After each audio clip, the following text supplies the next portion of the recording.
You can't even imagine the glitz and glamour of the celebrity world, can you? Coming from an orphanage, said a woman at the reunion, mocking me.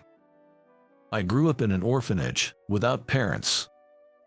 Knowing this, she has always ridiculed me. And compared to that, you're just pitiful, raised in an orphanage with hardly any connections, completely alone in the world, aren't you? She bragged about her happiness, flaunting her engagement to a wealthy heir. Just as I was getting fed up with her attitude, a beautiful woman appeared. My name is Ryan. I'm just an ordinary 25-year-old man, but there's one thing that sets me apart from others. I don't have parents. I've been living in an orphanage as long as I can remember. I don't know much about it and don't want to, but apparently, my parents died in an accident when I was less than a year old. It's a sad story, but since I can't remember their faces or voices, I never really felt the sadness. The orphanage staff were sometimes kind, sometimes strict. Thanks to them, all of us who grew up together were full of compassion and grew up properly. When I started elementary school and met friends outside the orphanage, I realized my situation was rare. At parent-teacher events, I was always the only one without parents. The teachers from the orphanage would come to events like sports days and concerts, but they weren't just there for me. They came for all the kids from the orphanage. At my first sports day in the first grade, I felt lonely for the first time for not having blood-related parents. Besides the loneliness of not having parents, growing up in an orphanage had other downsides. Hey, homeless, you don't have a home, do you? Poor thing. Some classmates would tease me after finding out about my circumstances. I do have a home. That's not a home. It's more like a kindergarten. To me, the orphanage where I was raised was definitely my home. In fact, since that's all I knew, I even thought it was normal. Besides, I do have a family. A family without a mom and dad. What kind of family is that? I truly thought of the teachers and my peers as my family. Now as an adult, I wonder if blood relations are really that important to being a family. But back then, I couldn't say anything and just froze. One classmate, Emma, was particularly harsh in her teasing. She was always bright and seemed to be the center of her group. Look at this, isn't it amazing? I bought it on a trip to Hawaii. After long vacations like summer break, she would always brag about something. She'd talk about family vacations or staying at a relative's vacation home. It would have been fine if she just bragged, but look at this, Ryan. I bought it on a family trip. It was so fun. Well, you probably wouldn't know about that. That's how she used to mock me. She probably felt superior by using my upbringing in an orphanage as leverage. I didn't envy her travels because I had fun in the orphanage, but it was frustrating. I told her many times to stop teasing me, but she never listened. Eventually, I got used to it and gave up. By some twist of fate, I ended up going to the same high school as Emma. Even at 16 and 17, she continued to ridicule me.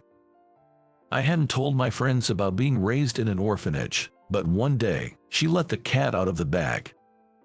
Emma told me, "Is it true you were raised in an orphanage?" "Yeah, actually, it's true." I wasn't hiding it out of shame. I just thought it would be a hassle if more people like her, who had been laughing at me for nearly a decade, started to mock me. Really, sorry if I upset you. I just wanted to know if it was true. What? What do you mean, what? Unlike Emma, he didn't change his attitude after finding out I was from an orphanage. No, I just thought people would look down on me or distance themselves when they find out. What? That doesn't make any sense. I still remember being genuinely surprised by his unexpected reaction. He was an exception. Though not as extreme as Emma, most people seem to have prejudices against those raised in orphanages. Besides her, there were others who said heartless things. But I noticed a pattern. When I showed some sort of ability, their attitudes changed.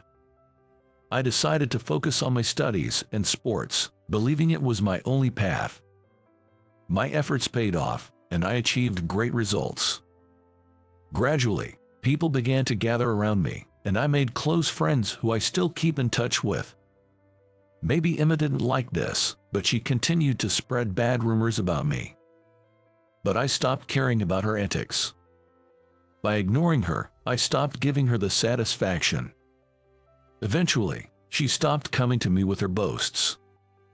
By ignoring her continuously, we drifted apart.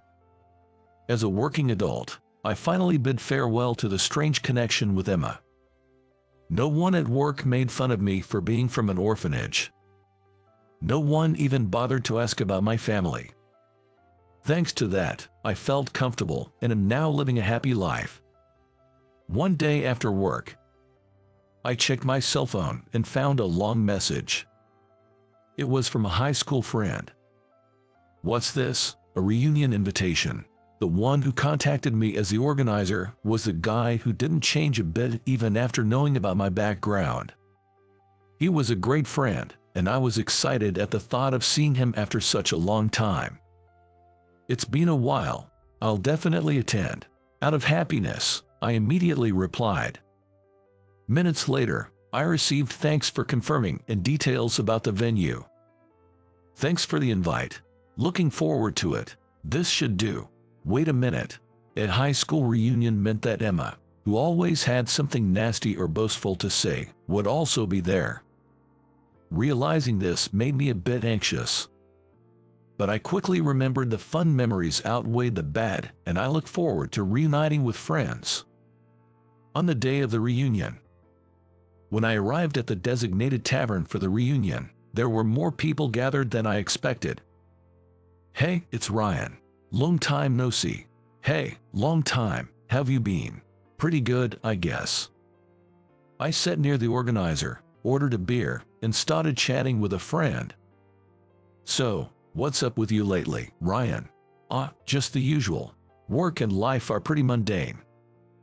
That's good to hear. He mentioned that some of our classmates weren't in the best of situations. Some had quit jobs at exploitative companies, while others were recovering from major injuries at their manual jobs. As we drank our beers, sharing updates and reminiscing, I heard a commotion from the back of the room.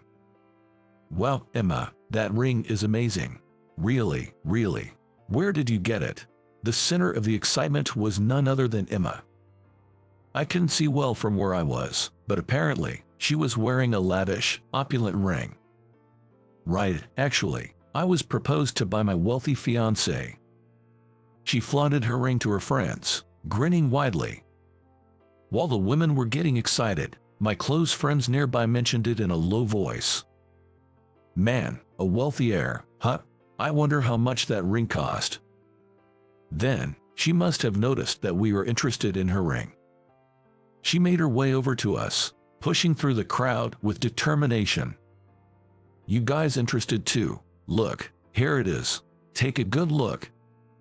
She hadn't been asked, but she turned her left hand towards us. The gemstone was dazzling in the light. I can go into details because it's his work, but then she began boasting about her boyfriend. He apparently makes $1 million a year and drives a luxury car.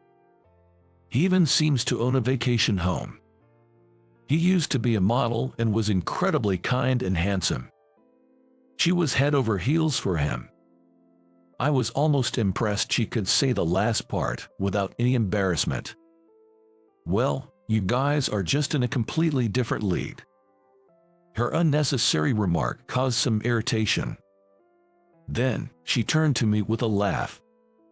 You can't even imagine the glitz and glamour of the celebrity world, can you? Coming from an orphanage, she bragged about being born into the upper class, enabling her to marry into wealth.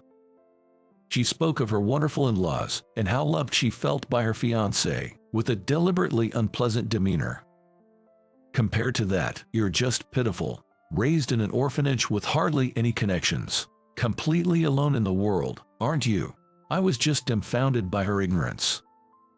You seem to be under some misconception. I began to say, about to reveal the truth. At that moment, I felt the warmth of someone's touch on my right arm. At the same time, a familiar sweet scent of perfume wafted over. "Excuse me, do you need something from my husband? Please don't cause any trouble." It was Sophie who intervened to restrain Emma. "She is my fiancée." "Oh, Sophie, you made it already." "Yeah." I hurried to finish up my work. She had an unavoidable job and was supposed to be late. She apparently finished her work early, determined to join the reunion. We smiled each other, surprising those around us. "Husband, wait, what? Ryan is Sophie's." "No way, man, you really did it." That's how our close friends reacted loudly. Seeing their response, Sophie clung to me even tighter.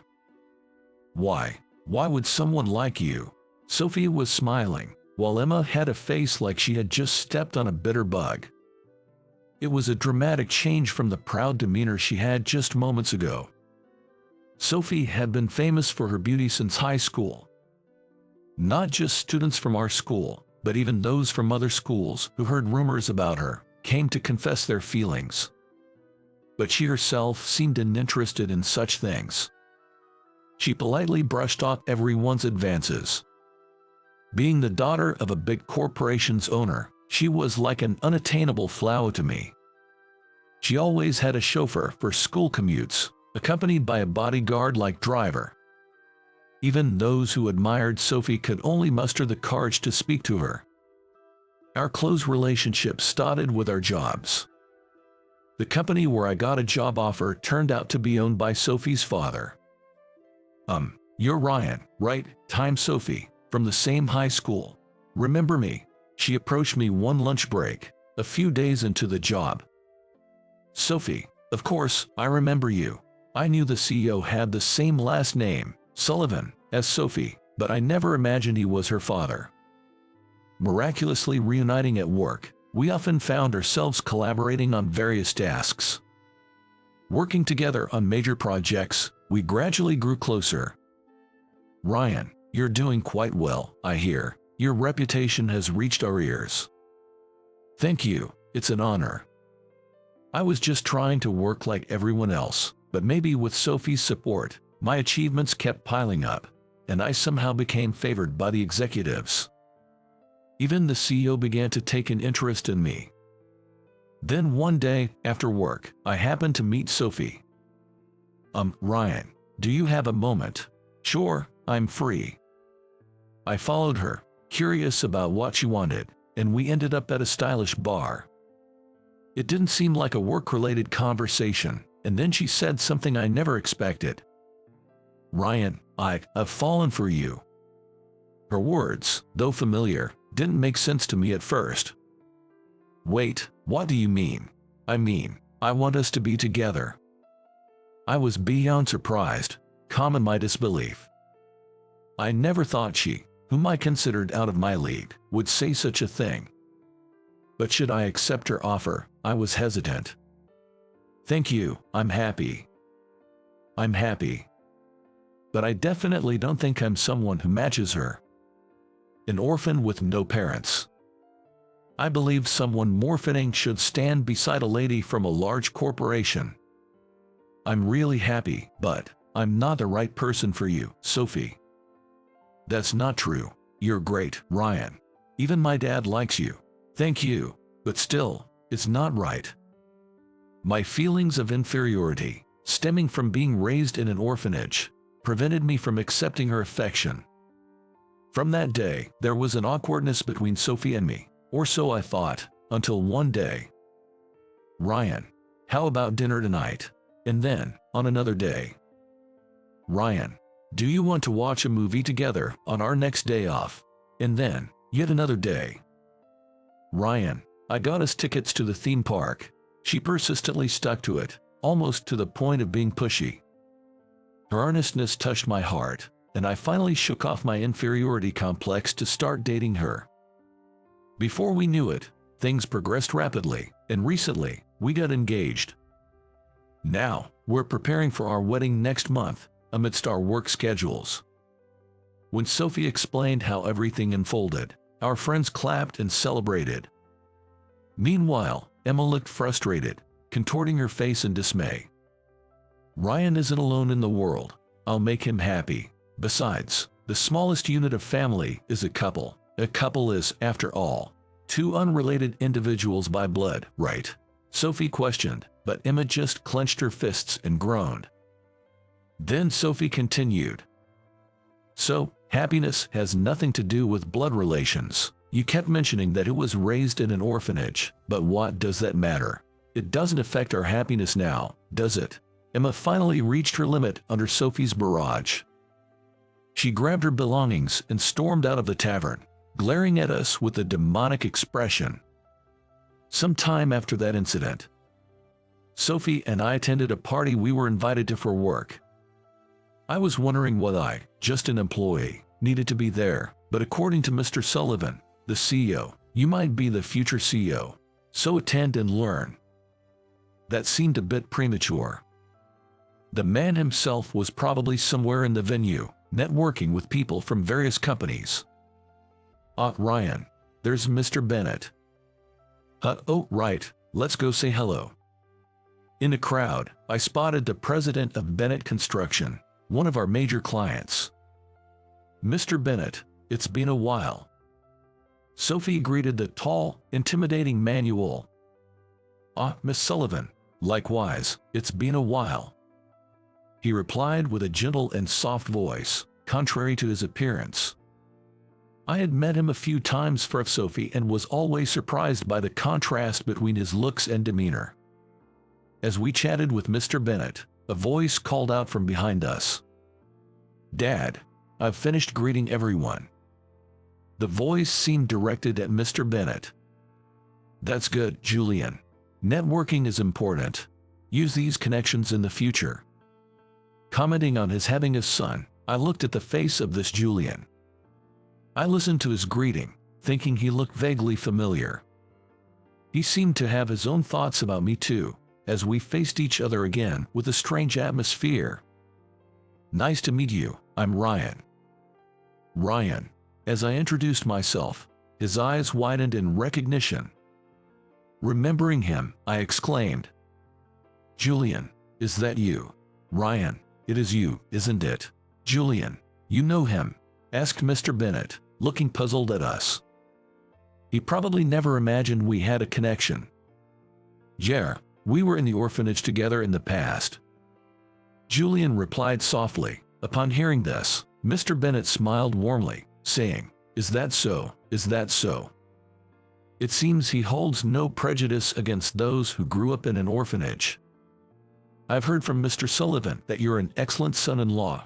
If he says so much, you must be working hard. I respect that. I was overwhelmed by such unexpected praise. Julian left the orphanage when he was about to enter elementary school. He, like me, didn't know his parents, but fortunately, someone came to take him in. That someone was the then Mr. Bennett. Hey Ryan, let's play tag, albeit. But Julian, you run so fast, I can't escape. Ready, set, go. 1, 2, 3. Julian often invited me, a year younger, to play with him. It felt somewhat forceful, but I enjoyed playing too. Of course, Julian and I have no blood relation. Yet, we always thought of each other as true brothers. I cried when he was adopted. I deeply mourned the loss of my closest family. Nearly 20 years later, I never imagined we would reunite like this. It seems Mr. Bennett adopted Julian because they couldn't have children. He had a physical issue and was concerned about the company's succession. So, he opted for adoption, as he told me. Because of his experience, he doesn't see being raised in an orphanage as something special. There's no blood relation, but I'm grateful for being raised well. Julian said, the room filled with smiles at his words. Mr. Bennett seemed a bit shyly. Julian continued to say, I'll support my parents from now on. Julian aims to be a worthy successor, repaying the kindness of being raised. My brother, who was suddenly separated from me in our childhood, is now living happily like this. Knowing this, I felt as happy as if it were about my own life. Then, a woman appeared. A voice I remembered from a recent unpleasant encounter. "Julian, sorry to keep you waiting." "Wait, why are you two here?" It was Emma, dressed in an overly flashy dress. "It's more like my line. Why are you here?" Sophie stepped between Emma and me. Since the reunion, she seemed wary of Sophie. "What do you mean why? Can't a fiancé attend a party?" Emma sarcastically responded, clinging to Julian's arm as if showing off. So, the wealthy fiancé was Julian. Our strange connection with Emma was almost eerie. As I was thinking this, Julian asked curiously, "Wait, Emma, you know them?" "Yeah. These two are my high school classmates," Emma explained in a manner not fitting her elegant appearance.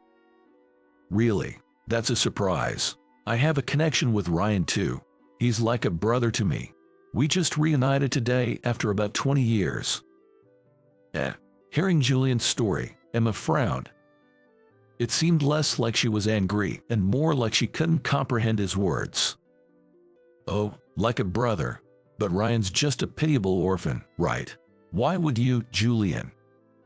"Well, Emma, that's harsh." Julian, also an orphan, was shocked by her demeaning words. "I told you, I was adopted. Before that, I was in the same orphanage as Ryan."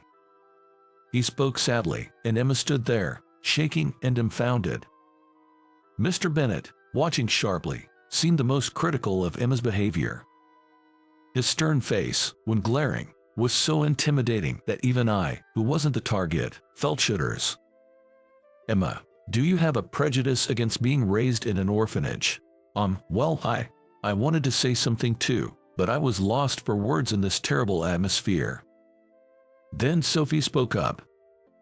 She used to tease him back in high school. Even at the recent reunion, she said terrible things to Ryan. Emma tried to make excuses but cowered under the cold stares from Mr. Bennett and Julian. After a silence, Emma finally spoke, tears in her eyes. "It's not that, it's just..." Her voice was so faint, unlike her usual loud, boastful self. "I was just jealous. Emma's parents were remarried to each other, and she was her father's child from a previous marriage. When she started elementary school, her parents had a son. The parents only doted on my brother. They never showed me any love. She received food, clothing, and school supplies. Though it was more an afterthought, she did go on the family trips she used to brag about. However, the way her brother was treated compared to her was like night and day. She felt unloved, as she wasn't their mutual child. I wasn't abused, but I wasn't even allowed to interact with my brother. I never knew what family or siblings were supposed to be like. Then she met me. She learned from somewhere that I was raised in an orphanage, without a blood-related family. She had a family but no place in her home. I had no family, but a comforting place. Seeing me, who had what she lacked, she couldn't help but attack. That's why I pretended to be cheerful and exaggerated my boasts. I just wanted to fit in at school. Emma. She lined up boasts and lies, creating a circle where she was celebrated. Desperately gathering friends, she sought her place. Yet, the orphan with nothing was now smiling with friends. Seeing me, trusted and respected, her jealousy grew uncontrollable. "But you never cared," she said. I ignored her for convenience, but to her, it seemed Ryan had grown up. It's not that I didn't care.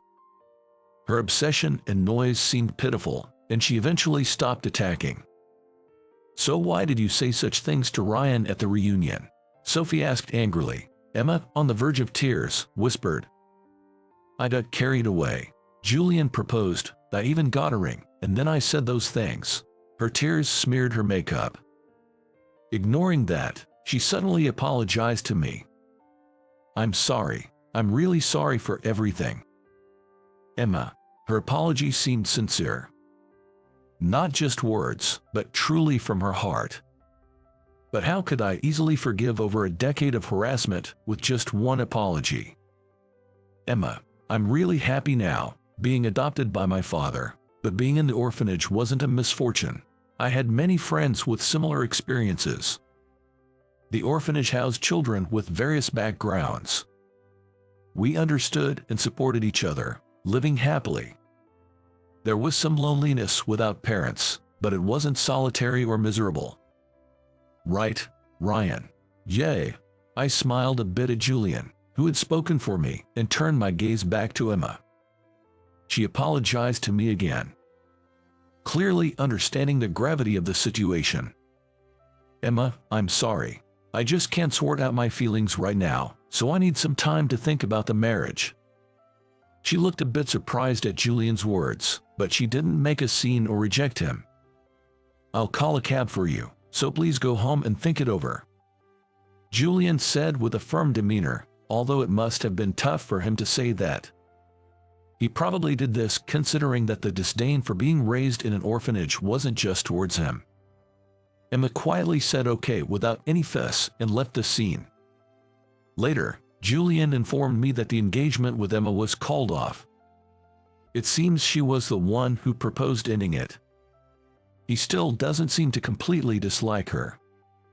Indeed, considering Emma's family circumstances, there's room for sympathy. That's what I thought, but Sophie had a different view. I won't sympathize at all. Her family background and her continuous harassment are separate issues. We shouldn't pity her until it's clear she's really repented and changed, right? Well, you might be right. By the way, Sophie, you're kind of tough on Emma, aren't you? I was concerned about this since the reunion and the recent party, where Sophie was noticeably cold towards Emma. I asked her if there was any particular reason for this, to which she replied a bit sulkily. It's just a rivalry. Rivalry? In high school, I thought she liked you. I always assumed she was being snide to get your attention. Sophie said this shyly. That means she had been watching me since then. The fact that Sophie, admired by everyone, had such thoughts about me was quite a surprise. Really. Feeling both surprised and happy, I found Sophie even more endearing. Remember at the reunion, you said happiness doesn't need to be related by blood. That made me really happy. The fact that Sophie became part of my family, and that her family has been so good to me. For me, that was a great happiness. I think the bond is what's important in a family. Yeah, I think so too. Let's never forget this. Saying that, we shared a laugh. Our wedding. Since I had no relatives, it was a small ceremony in a church, just the two of us. The reception afterwards was planned to be grand due to company arrangements. High school friends and Julian were also going to be there. After saying my vows, I pledged not only to God but also to Sophie and to myself. No matter what happens, I want to cherish my family and deepen our bond. I want to be someone all those who supported me can be proud of. Divine light streamed through the stained glass as we made our promises for the future. Hey Joe, go hit on that girl. Go pick up that blonde beauty with your high school level French. Just go, hurry up. At a hotel lobby where our high school reunion was being held, I saw a beautiful blonde woman, my classmate, who looked down on me for only having a high school education, ordered me to approach her. No matter how much I refused, he kept forcefully pushing me to do it. He seemed to want to laugh at my discomfort. But he didn't know. Fine, but that girl is my secretary. That she wasn't a stranger. And what I am doing now. I am Joe. I grew up in a single-parent household with my younger brother. Though we grew up together, it wasn't really the case during our early childhood. My brother, Mike, wasn't very physically strong and had repeated hospital stays since he was young, so our mother was always occupied with him, leaving me alone many nights. I was scared and lonely during those nights alone. But I could never say that to my mother, who was working desperately while caring for my sick brother. Besides, I could bear it a little, thinking it was all to help my brother. Nevertheless, being alone at home with nothing to do, I started to want to lighten my mother's burden and naturally began to help with household chores. At first, I was just copying what I saw, so I ended up adding too much detergent to the washing machine and troubling my mother, and my folding of laundry was terribly done. I once scorched a shirt trying to iron it. There was also a time when I tried to make pancakes and ended up spilling the batter in the sink, leaving it covered in flour. I once clogged the vacuum cleaner and waited in tears for my mother to come home. Eventually, I even cut my finger with a knife and wrapped it in bandages to get through the situation. When my mother came home, she was so pale and rushed me to the hospital. Looking back, she must have been terrified. And now, I think, what on earth was I doing? But despite all that, my mother never really got angry with me. She empathized with my loneliness and said, "You were trying to help, weren't you? Thank you, but please, no more dangerous stuff. Just knowing you care is enough for me," as she stroked my head. Of course, I wasn't allowed to touch knives or irons anymore, and I could only use things she taught me. But as I gradually learned to do more chores, I felt like I was really helping her, and that made me very happy. My dad left us right after my brother was born, running off with another woman he had an affair with. I used to think he was a doting father and I liked him, but after seeing him betray and leave my mother, I've always disliked him. My mother worked tirelessly, not just at her job, but also taking care of my brother, and still keeping an eye on me. I can only imagine how busy and difficult it was for her. Though we got child support from my father, because of my brother's medical expenses, life was pretty tough. I wanted to do my best for my family. With that determination, I kept adding to the chores I could handle. This was around the time I became a middle schooler. I ended up in the same class as a student named Steve. Steve was the center of our class, the kind of popular guy who's always surrounded by people, regardless of gender, with friends among upper and lower classmates. "Hey, anyone up for cinema today? There's a new place near the station. I heard the staff is pretty." Once he suggests it, my classmates say, "Sounds good, let's go." Why not invite the whole class? Right, everyone. Everyone, let's meet at the cinema near the station after school. Before I know it, there's already a plan for the whole class to go to cinema. I got past exam papers from a senior. Seriously, way to go, Steve. Typical Steve. Having lots of connections sure is handy. Thanks, Steve. With these, we can avoid failing. Hey, how about we all study together afterwards? Oh, then come to my place. I've got a new video game. We can take a break and I'll show it to you. Well, I want to go. Steve, who somehow got his hands on past exam papers, is revered like a god and proudly shows official. He's always surrounded by people and loves to have a wild time. I find it a bit hard to get along with him, who's the complete opposite of me. You should come too. No, I don't have money for cinema. What? It's just cinema. You get an allowance, right?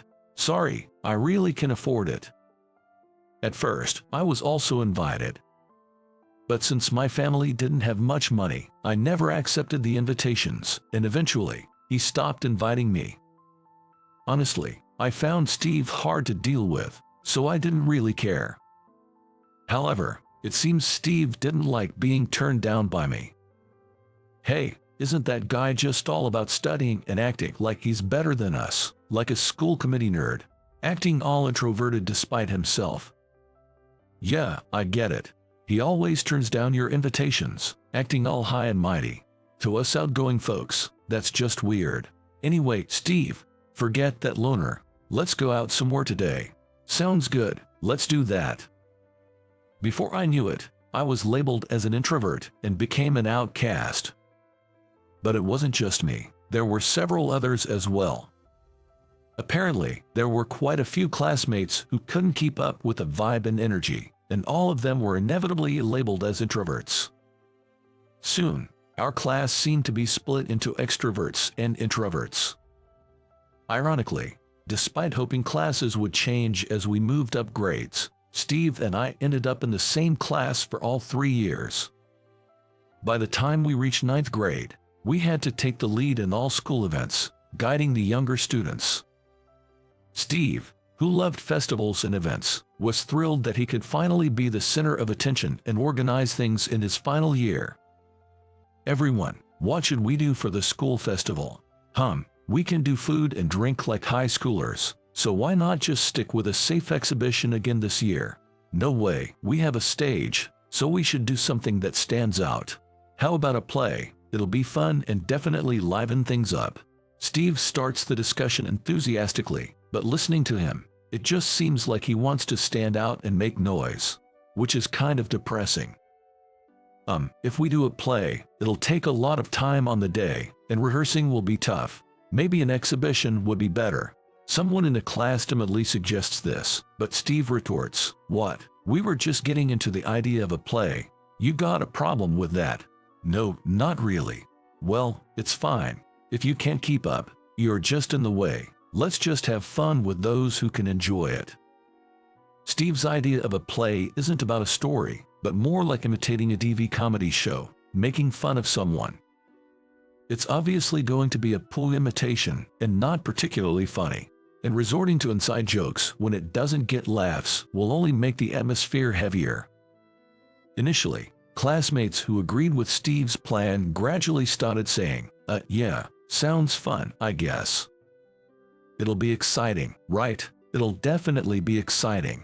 But it seemed too late to back out now, as they were slightly hesitant and Steve was on a roll, leaving everyone sweating nervously. Then, a voice called out, "Steve." "What's up, Mr. Anderson? That play of yours, I don't find it particularly interesting. What part do you think is funny?" What are you talking about?"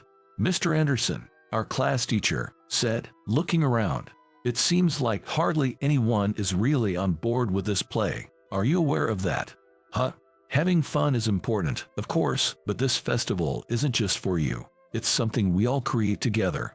It has to be something everyone agrees on and enjoys. Thinking only about your own fun lacks consideration for others. A true leader is someone who can take everyone's opinions into account," he advised the irritated Steve. "What's with the sermon? Cut it out." Initially, Steve was defiant, but it seemed to shock him that no one supported him at that moment. "Freaking unbelievable. Fine, you guys do some boring exhibition then. I'm not participating." He snapped back and stormed out of the classroom. Some students worriedly followed him, but I was moved by Mr. Anderson's words. In the end, Steve didn't become the leader. As a class representative, I took the helm, listened to everyone's opinions, and we settled on a safe exhibition, which turned out to be a great success. Then came the morning of the high school entrance exams. "What, Mike is?" "Yes, I'll be there right away." Hearing my mother on the phone, her voice filled with panic, I heard that Mike's condition had suddenly worsened. She told me to go on with my exam, but I couldn't focus and ended up forfeiting. I rushed to the hospital and waited for hours outside the surgery room. Mike, thanks to the doctor's efforts, managed to pull through. However, since I only applied to one public high school, I had no other options left. Steve, learning about this, later found me and laughed mockingly. "A straight A student like you taking a gap year before high school. That's just perfect. You should have gone to the exam instead of the hospital. You couldn't do anything there anyway. That's just stupid. Man, you're hilarious. Haha." Hearing this, all the feelings I had bottled up inside me just exploded. "Is it fun for you? I'm asking if you enjoy continually mocking others. Enough with looking down on people." In a sudden impulse, I grabbed Steve, ready to strike him in a mix of shock and anger. But at the last moment, Mr. Anderson stopped me and took me to another room. "You're kidding me. You won't get away with this. Steve's shouts lingered for a while. Mr. Anderson quietly listened to my story. He empathized with my past struggles and even shed tears. It must have been hard. You felt lonely, didn't you? Seeing his tears, I felt a slight relief in my heart. Did I make a mistake? Mike's well-being was more important than the exam. When I heard his condition worsened, I just couldn't stay put. The exam seemed so trivial, but still. You don't regret it, but you feel resolved, don't you? I nodded, and Mr. Anderson smiled kindly at me. It's normal to feel that way, but prioritizing Mike over the exam wasn't a mistake. Probably, if you had chosen the exam, your worry for Mike would have prevented you from performing your best. Mr. Anderson, remember, you can always reach out to me when times are tough. I'm on your side. It's going to be all right. Saying that, he gave me his address and phone number. I wasn't in a family situation where I could ask for a cell phone, so my communication with Mr. Anderson naturally became through letters. I made it a point to always write to Mr. Anderson whenever something happened, ensuring I never neglected our correspondence.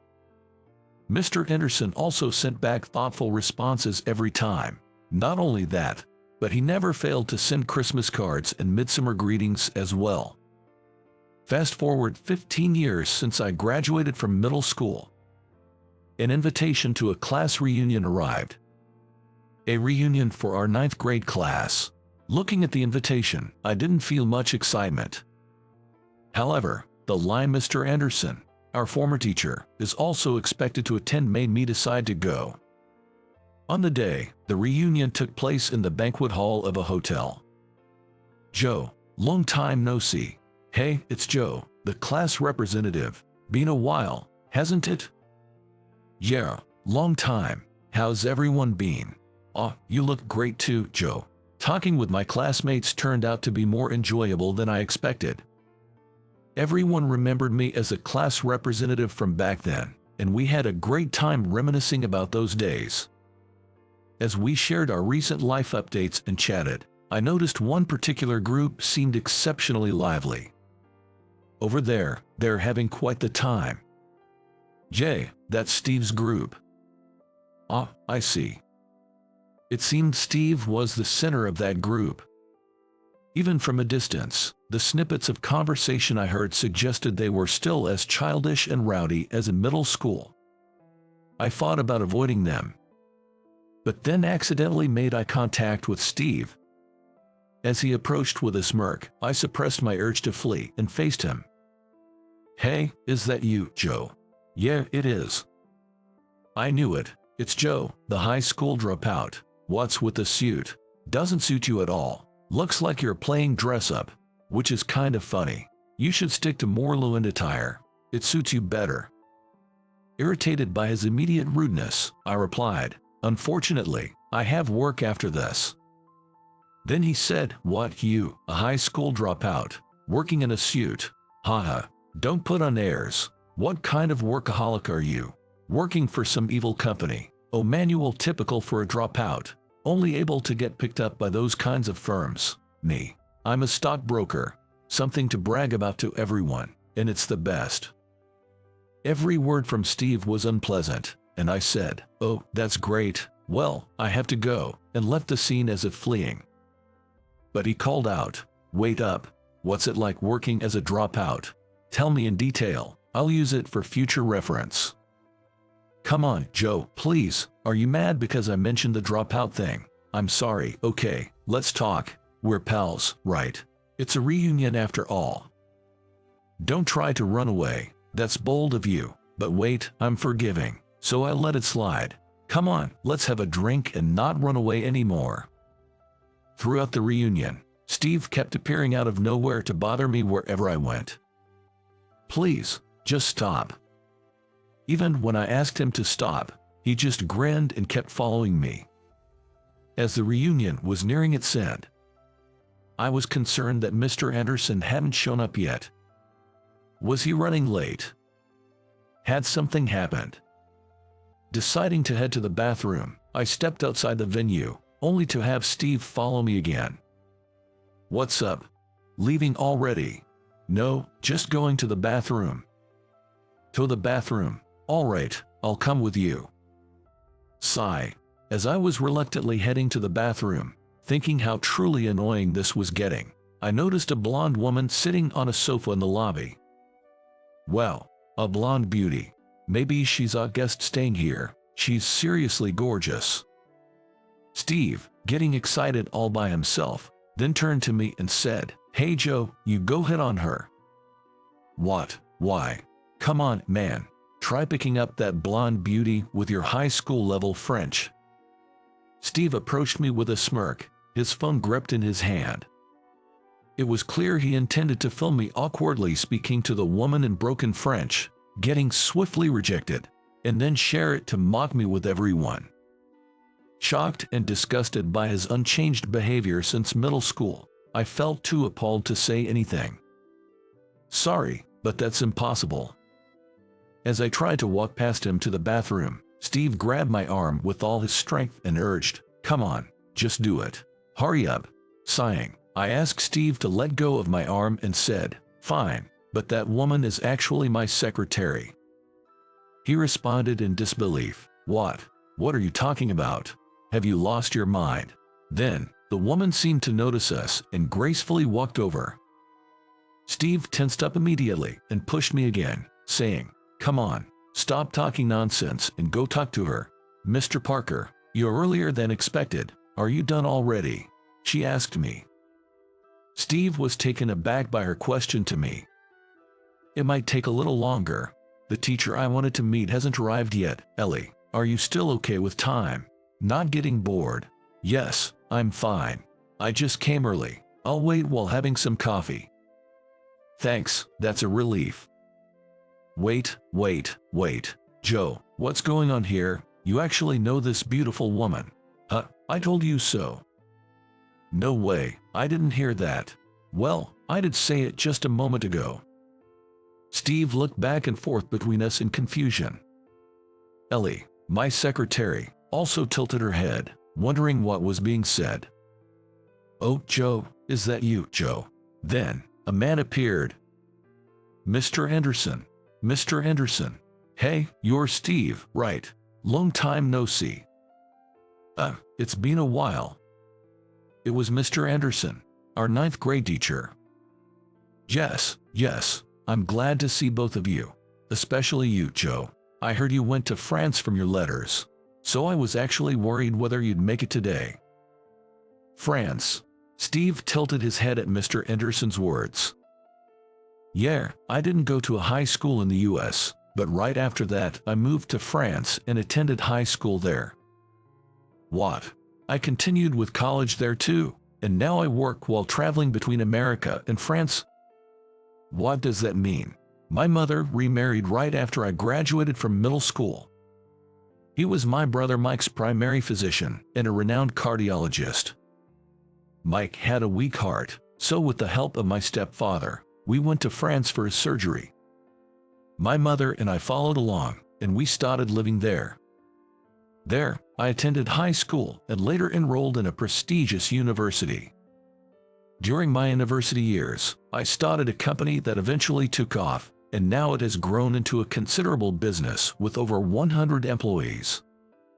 "What? Starting a business? As a student? Aren't you aware? In universities there, it's quite common for students to start businesses. I met my girlfriend there, and we started the business together." I handed Steve my business card. The company name written on it was a publicly listed one, something Steve, as a stockbroker, couldn't possibly be unaware of.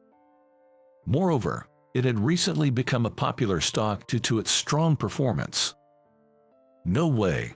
Recognizing the company, he was at a loss for words. "Indeed, I didn't attend a high school in America, but in the business world, that doesn't matter.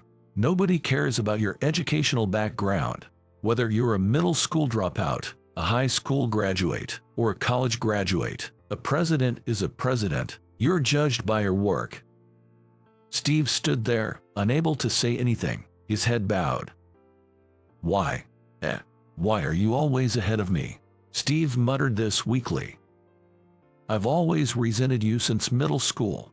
I was raised in a single-parent home too, without a father, but unlike your family, my mother was the kind who changed boyfriends every few months. There were always strangers staying at our house, and I felt like I had no place there. I spent nights out, trying not to go home. So, I was envious of you, even though your brother was sick.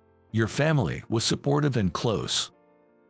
Steve, you always had better grades and were the class representative, trusted by teachers. In contrast, I was just spinning my wheels, trying not to let anyone find out about my home life, and ended up being labeled as frivolous. I've been scared since then, always fearing betrayal. Mocking you was my way of venting my frustration. Grades are something I worked for, and being class representative was just because no one else volunteered. Living honestly earns trust, and my being mocked isn't a good excuse for your insecurity. Yeah, I know. When you got angry at me for the first time, after I mocked you for not going to high school, I finally understood. I have done something irreversible, but by then, it was too late to apologize. I planned to apologize if you came today, but seeing you so happy made me realize how pointless my life has been, and it just made me angry. All I could do was hold my head in my hands. While there might be some room for sympathy regarding Steve's family situation, everything else was honestly just a result of his own actions. I had genuinely suffered and been hurt by his behavior for a long time. Steve said he envied me, but I felt the same about him. He was always the center of attention in the class, surrounded by friends. Constantly in the midst of laughter and smiles, I often envied that. In contrast, while I did feel my mother's love, I also experienced more loneliness than most, and being naturally bad at socializing, I was labeled as serious. I never wanted to be class representative. It was Steve who labeled me as an introvert and pushed that onto me. When I conveyed this, he looked at me in surprise. I was never really the serious type by nature. I was just a kid who suppressed my own feelings to distract from the loneliness. That's why I always envied you, Steve, being bright and the center of attention. Why? Why didn't you ever say anything? Why would I? You never said anything to me either. That's true, but I had no idea you felt that way. You always looked expressionless. Just because I don't show it on my face doesn't mean I didn't feel anything inside. I have happy moments and unpleasant ones too. It's normal. Jer, I guess so. I thought you always looked okay, so I justified to myself that it was fine to do or say anything to you. I'm really sorry. I was wrong. I'm the one who should apologize for always ignoring you and not verbally expressing my discomfort. I should have made my feelings clearer. I'm sorry too. After 15 years, we both looked down, offering mutual apologies. Then, Mr. Anderson stood in front of us. Both of you have grown up so much compared to those days. Steve, it's commendable that you realized your mistakes on your own. Admitting you were wrong is often hard, but that doesn't change the fact that you hurt Joe. That's something you should deeply reflect on. Yes. Joe, too. That day you showed your emotions, instead of just observing things from afar. I was really happy. It's wonderful that even now, amidst these unresolved feelings, you can acknowledge your faults. Yes. In life, there are many people we may not get along with. In fact, most might be like that. Yet, in living, we sometimes have to understand each other. For me, both Steve and Joe are precious students. Not just you two, but all students I've been involved with. Their happiness is my happiness. You two have resolved a burden in your hearts today. That makes me very happy too. You both are thoughtful and outstanding students. I'm proud of you. Feeling almost too flattered, I couldn't help but laugh. Steve seemed to feel the same way, and Ellie watched us with a warm smile. Joe, over here. Steve, sorry to keep you waiting. No, I just got here too. Is takeout okay? Jer, thanks. Since that reunion, Steve and I somehow started keeping in touch. At first, there was awkwardness, and our conversations hardly lasted. But now, we can talk like normal friends and even go out for drinks. We often share stories about our past. He told me about how he became independent after high school, earned scholarships for college, and landed a job at a major securities firm. It must have been tough getting into a big securities firm. Yes, it was. I did a lot of preparation and spent days stressing over entry sheets. That's amazing. I admire his effort, but Steve laughs it off, saying, "No, compared to you, I'm just a minnow. You struggled in a foreign country, right? Your determination and resolve to start a business while still a student is way more impressive than anything I've done." We started inviting each other out more often, and now we meet about once a week. Because of this, we've talked about things we never could have imagined discussing in middle school. One such topic is what you'd call romance talk. What? A proposal? Yeah, I've been with Ellie for years now, but our business partnership has lasted even longer. Plus, she's French, so I thought maybe something more romantic would be appropriate. I overthought it and couldn't make a move, but with the business on track, I didn't want to keep her waiting any longer. I can't believe she chose you. Hey, what's that supposed to mean? Just kidding, sorry. I confided in Steve about wanting to propose to Ellie. He listened seriously, despite his jokes, and helped me research things like restaurants with a night view and the meaning behind the number of roses in a bouquet. When my proposal was successful and we decided to get married, Steve cried and rejoiced as if it was his own happiness, saying, "Congratulations, I'm so happy for you." Since then, Steve has stopped making snide remarks. He's reevaluated his behavior and character in both work and personal life, softening his demeanor and apparently becoming quite popular. However, he's confessed that his mother's behavior left a deep trauma, making it hard for him to trust women.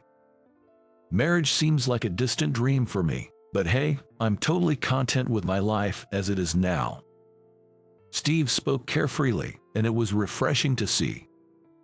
I don't believe marriage is everything, but I do hope his emotional wounds heal even a little.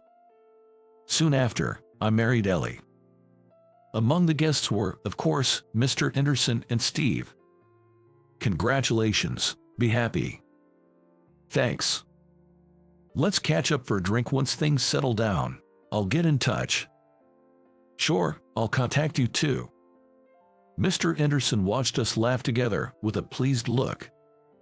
Back in middle school, I never imagined understanding Steve to this extent. Maybe, even in the deepest conflicts, people can understand each other if they open up. Ellie and I, from different countries and backgrounds, have become a family. Steve, whom I once detested, is now a close friend. Not making assumptions and continuing dialogue is vital, both in work and personal life. I plan to live by this lesson moving forward.